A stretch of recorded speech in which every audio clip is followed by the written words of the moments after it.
किसान भाइयों, आप सभी को राधे राधे।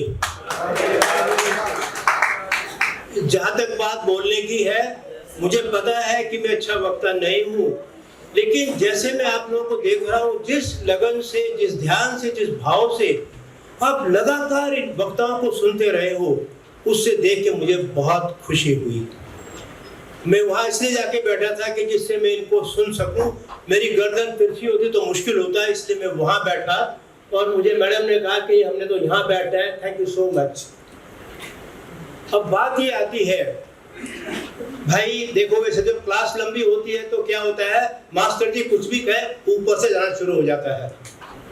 लेकिन कुछ बातें ऐसी हैं जो मैं बहुत थोड़ी ही समय में बड़ी इंपॉर्टेंट कहूँगा। लिखना चाहो तो कुछ भाई लिख भी सकते हैं। जब मैं चेहरे देख रहा हूँ, इसमें मैं किसानों की 3 पीढ़ियां देख रहा हूँ और ये बहुत ही खुशी की बात है कि हर साल कुछ पीढ़ी नए किसान इसमें जुड़ जाते हैं।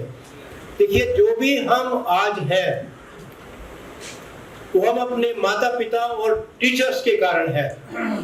तो यहाँ पर मैं अपने टीचर, मैं अपने मार्गदर्शक, सब कुछ डॉक्टर एम एस स्वामीनाथन को पहले उनको विनती करना चाहूँगा, उनके चरण स्पर्श करना चाहूँगा कि आज जो आप बासमती उगा रहे हैं, खा रहे हैं, देख रहे हैं, विदेश भेज रहे हैं, ये उनका विचार था, ये उनका पौधा था। हमने तो केवल ये टीम उसमें केवल मैं ही नहीं, मेरे सारे साथी, बेलदार, सारे वैज्ञानिक, सारे किसान, उद्योग, ये सब उसमें है, अकेला नहीं। हमने क्या रखा था भाई, पहले धान, फिर किसान, विज्ञान और उद्योग। यदि उद्योग नहीं होगा तो हमारा कौन खरीदेगा? सो चारों को हमने एक लेवल पर लाके रखना है। अभी मैं यदि थोड़ी बात मुझे रिपीट नहीं करूंगा, लेकिन अब रजनीश त्यागी ने आपको एक बड़ी इंपॉर्टेंट बात बताई कि भाई जब विभाजन हुआ तो बहुत सारा इलाका जो हमारे कहते हैं पंजाब जानते हैं 5 दोआबे, उनमें से 3.5 चले गए पाकिस्तान को, जो ज्यादा एरिया था। आपके हिस्से में आया 1.5, उसकी डिटेल में जाऊंगा। 1.5 आया, वो भी ऊंचा नीचा था। और धान को चाहिए समतल, जो बाद में किसानों ने मिल करके, जो मेरी उम्र का एक दो किसान को पता होगा, हमारे खेत ऊंचे नीचे होते थे, मिलके क्या किया उन्होंने, पहले वो ऐसा होता था कि वो उसको समतल करने मुश्किल होती थी। फिर क्या आपका लेजर लेवलर आया और उससे क्या हुआ, क्रांति आ गई। इससे पहले पंजाब में, हरियाणा में, राजस्थान में बड़ी बड़ी मशीनों ने उसको लेवल किया। और धान के लिए सबसे जरूरी है, जो पहले वक्ताओं ने कहा कि भाई खेत को मेज की तरह से होना चाहिए। तो आपका खेत, आपकी नर्सरी वो मेज की तरह से होनी चाहिए। मैं आपको थोड़ा सा ध्यान से सुनना। जब तक आप यूनिवर्सिटियों से, कृषि विज्ञान केंद्रों से नहीं जुड़ोगे, जो जुड़ गए हैं आप उसका फायदा उठा रहे हैं और उसका प्रचार प्रसार कर रहे हैं। आप सब देखते होंगे, पूसा समाचार कितने भाई देखते हैं? हाथ उठाओ। हाथ उठे हैं, लेकिन और ज्यादा को भी पूसा प्रचार सुनना चाहिए, वो बहुत अच्छा प्रोग्राम होता है। इसके साथ साथ क्या होना चाहिए, जो आज बताया गया है उसको एक मंत्र समझ लो, आपका वो वैदिक ज्ञान समझ लो। आज घर में जाके उसको आपस में बातें करनी है, एक दूसरे के साथ शेयर करना है, और जो लिखना चाहते हैं वो उसको लिख भी लो। अब बड़ी खास बात आती है कि भाई देश का जो ये भारतीय कृषि अनुसंधान परिषद, भारतीय कृषि अनुसंधान परिषद, इसके बारे में जानना बहुत जरूरी है। पूरे देश में जितनी भी अनुसंधान रिसर्च होती है, किसानों तक जाती है, पढ़ाई होती है, ये उसके द्वारा होता है। और कोई 66 से ज्यादा यूनिवर्सिटी और 100 से ज्यादा रिसर्च इंस्टीट्यूट अलग अलग पर पूरे देश में है। तो उसको कौन कर रहा है? भारतीय कृषि अनुसंधान परिषद। कोई किसान बोलेगा नाम पूरा, भारत, कोई किसान की बात कह रहा हूं, जो आगे बैठे ये नहीं, कोई बोलेगा भारतीय किसान अनुसंधान परिषद, कौन बोलेगा? भारतीय कृषि नहीं, भारतीय कृषि अनुसंधान परिषद, उसका एक जो बड़ा इंस्टीट्यूट है उसका नाम है भारतीय कृषि अनुसंधान संस्थान। भारतीय कृषि अनुसंधान संस्थान, जिसे आप पूसा कहते हैं। तो मैं चाहूंगा, क्योंकि अब हम सब, वो जमाना चला गया जब हम अंगूठा टेकते, अब हम सब पढ़े लिखे हैं, तो पूसा के साथ आपको भारतीय कृषि अनुसंधान संस्थान भी याद रखना चाहिए और बोलना चाहिए आप उसमें बैठ करके। ये मैं बात यहाँ पर समाप्त करता हूँ। और जहाँ तक बात आती है बासमती के इतिहास की, बहुत लोग तरह तरह की बात करते हैं। बहुत से लोग कहते हैं भाई पाकिस्तान से आई बासमती। कहना ठीक है, सबको बोलने का है, लेकिन समझिए कि 1947 से पहले पाकिस्तान कहाँ था, तो बासमती कहाँ से आई? भारत में पहले से थी। सबसे पहली जो विशेष वैरायटी है बासमती 69, वो काला शाह काकू एक जगह है, वहाँ पर एक फार्म था, वहाँ पर रिसर्च होती थी। वहाँ पर चौधरी रामधन सिंह ने देहरादूनी बासमती, अमृतसरी बासमती और बहुत सारी बासमतियों से जो उन्होंने इकट्ठा कर रखी थी, उनके ट्रायल लगाए, उनको परखा, उनको जांचा, और जो उनको सबसे बढ़िया लगा उसका नाम रख दिया उन्होंने बासमती 370। क्या नाम रखा? वो चावल जो मेरी उम्र के उन्होंने बहुत ने खाया होगा और उनको बहुत अच्छा लगता होगा, अभी भी ये जानते हैं। मैं उसके लिए मुझे पता लग रहा है इनके चेहरों से कि ये बासमती के बारे में उतना जानते हैं कि जितना हम सब बैठे जानते हैं। ये बहुत अच्छी बात है। आगे जो नंबर 2 बात आती है, उसके बाद जो मैं बड़ी इंपॉर्टेंट बात कहूंगा, किसने चीजों को क्या बदल के रख दिया, क्यों बासमती 1121 आई। बासमती 370 1933 में फैल गई। दुनिया के कोई देश नहीं था जिसमें बासमती 70 ना गई हो। लोगों ने बड़ी कोशिश की करने की, सब कुछ किया। उसके गाने की लंबाई थी केवल 7 मिलीमीटर से थोड़ी छोटी थी। मैं लंबाई में जाऊंगा, लेकिन उसी के बाद में एक टाइप 3 होती थी, उसका दाना छोटा था, उसको पैसा कम मिलता था, और बासमती 370 को पैसा ज्यादा मिलता था।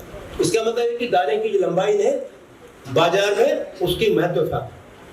तो ये सोचते हुए करनाल का इलाका था, करनाल हमारा एक स्टेशन है, वहां पर एक पंडित जय भगवान शर्मा, हमने कहा भाई हमें आप बासमती ला के दो, तो उन्होंने हमें बहुत सारी बासमती ला के दी।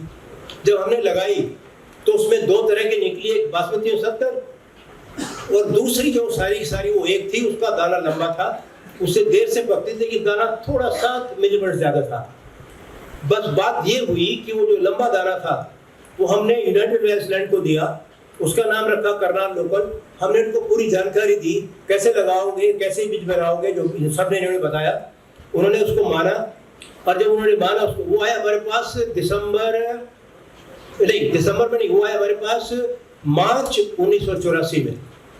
हमने सारा समझाया, बताया, उन्होंने उसको लगाया, और 3 साल के अंदर वो एक ब्रांड लेके आए, टिल्डा ब्रांड। यदि किसी को याद है, कोई विदेश जाता है या देखा होगा या भारत में देखा होगा, टिल्डा ब्रांड आया। टिल्डा ब्रांड क्या आया? भाई बोर तो नहीं हो रहे, बस थोड़ी सी देर रोलूंगा, हाथ उठाओ। भूख तो लगी हुई भाई, मुझे तो लग गई है। ओके, अच्छा ठीक है, ठीक है। देखिए 1969 की बात है। एक देश का नाम है जो अफ्रीका में है, रवांडा। वहां पर एक ईदी इमिन नाम का वो था डिक्टेटर, तानाशाह। उसने जो वहां के वो थे व्यापारी थे, उनको सताया, तहस नहस कर दिया, लूट लिया, उनको भगा दिया वहां से। एक थी ठकराल फैमिली, वो वहां से उसने अपने बच्चे को भेजे अमेरिका पढ़ने के लिए, और खुद आ गया इंग्लैंड, जिसे विलायत बोलते हैं, विलायत आ गया, इंग्लैंड आ गया। वहां उसने देखा कि सारी तो जो बासमती बिकती है, नाम पाकिस्तान बासमती है, भाई ये क्या हो रहा है। तो वो आप लोगों की तरह से वो भी बड़ा परखी था, बड़ा बुद्धिमान था। भारत आया और मिला मुरारजी देसाई से।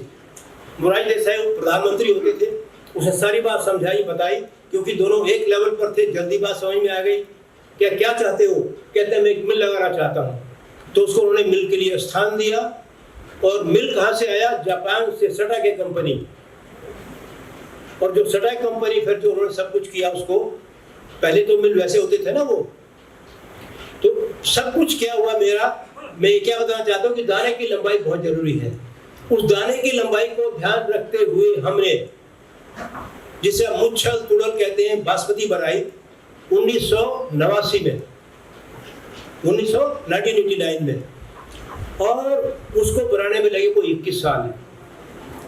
और जब वो चावल बाजार में गया उसमें खुशबू बहुत कम थी, आप सब जानते हो। फिर भी दाने की लंबाई और पकने के बाद जो लंबा होता था 14 मिलीमीटर, जैसे वो विदेश में गया, जैसे वो गया, एकदम से किसान भी व्यापारी भी उसके साथ लग गए। उसके बाद हमने कहा भाई देखो दाने की लंबाई तो बहुत मायने रखती है। फिर जब मैं टीम की बात करता हूँ, सबने मिलके फिर हमने बनाया पूसा 1121। जैसे डॉक्टर जगदीश प्रसाद शर्मा बैठे हैं, ये उन दोनों जवान थे और इन्होंने एक उस धड़क में पूसा की जो वैरायटी जो धान की थी, गेहूं की थी, कहीं किसी भी थी, वो आप तक ले गए। और जब आप तक ले गए आपने उसमें 4 लगा दिए। सो डॉक्टर रायन सिंह पड़ोना ने मुझे कहा था 89 में कि भाई वैरायटी ही बनना सब कुछ नहीं है, वैरायटी बना के ना बैठ जाओ। और उनका ये कहना कि वैरायटी बना के ना बैठ जाओ, ये बहुत बड़ा सीख थी, बहुत बड़ा मैसेज था। क्या करना? बीज का महत्व है, जैसा बोगे वैसा काटोगे। पहले बीज बढ़िया होना चाहिए। बीज बढ़िया क्या होना चाहिए? डॉक्टर रितेश ने आपको बता दिया, आप लोग अब जानते हो, मुझे दोहराने की जरूरत नहीं। अब उसके बाद आपको सब कुछ बता दिया गया। अब तो बस बात एक है, भाई जो इन्होंने कहा है उसे करके दिखा दो। और आप में से कुछ करके दिखा भी रहे हैं। आपके गांव में हालांकि मिट्टी अलग अलग होती है, सब खेत अलग अलग होते हैं, उपजाऊ शक्ति अलग होती है, साधन अलग होते हैं, सोच अलग होती है, मेहनत अलग होती है, उसी के आधार पर वो पैदावार कम ज्यादा होती है। लेकिन जितने ध्यान से आप धान के पहले दाने को देखोगे, जब बिजाई करने जा रहे हो, जितने ध्यान से उसको उगते हुए को देखोगे कैसे हुआ है। डॉक्टर रितेश ने कहा भी दाना दूर दूर पड़े, आपकी पौध ऐसी मोटी होनी चाहिए, ऐसी मोटी, मेरे बालों जैसी नहीं होनी चाहिए। इन्होंने सब कुछ बता दिया है। अब इम्पोर्टेंट बात ये आती है कि आपने लगातार खेत में जाना है और जाके आंख में से जाना, आंखें खोल के जाना है, हर चीज को देखना है। घास कौन सा है, घास पे धब्बे कैसे हैं, बीमारी कहाँ से आ रही है, कीड़े कौन से हैं। आपके कीड़े जो आपने बताए वो शाम को दिन छिपने से लेके 8 बजे तक बड़े तेजी से घूमते फिरते हैं, वो मैं जिक्र नहीं करूँगा। अब बात मेन ये आती है, दौड़ियाँ बिल्कुल साफ रखो, दौड़ी साफ रखोगे, खेत साफ रखोगे तो बीमारियाँ कम आएगी। भाई मैं बिटिया सो गई है, बच्चा सो गया है, सही बात है, नहीं कोई बात, सोने दो। भाई धन्यवाद यूनिवर्सिटी के सभी जो मालिक हैं जिन्होंने मुझे मौका दिया आने का, विशेष तौर से सुधीर अग्रवाल का, सबका। और आप लोग आए और आपने बहुत ध्यान से सुना। और यदि कोई भी सवाल है, प्रश्न है, तो वो जरूर जो है डॉक्टर रितेश को, डॉक्टर विपिन कुमार को और अपने जो त्यागी जी हैं सबको मिलकर सब आगे बढ़ते हैं। सो भाई धन्यवाद बहुत बहुत। एक बार फिर सबको प्यार से राधे राधे राधे राधे, राधे।